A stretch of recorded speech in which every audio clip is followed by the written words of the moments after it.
Цената на зејтинот сега е 97 денари, а на 1 октомври се продаваше за 83 денари. Значи имаме зголемување, а не намалување. Јајцата кои се продаваа од 75 до 85 денари, сега се над 100 денари. Од 107 до 140 денари. Исто така покачување на цените.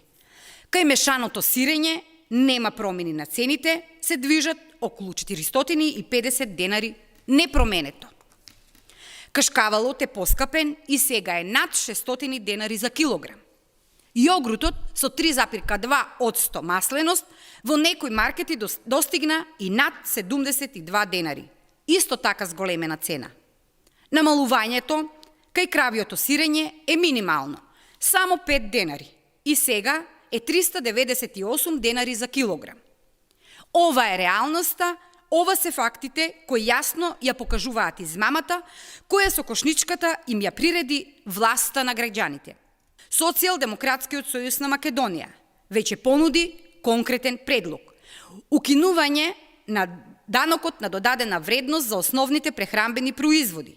Со оваа мерка цените ќе се намалат реално, без простор за манипулации од трговците.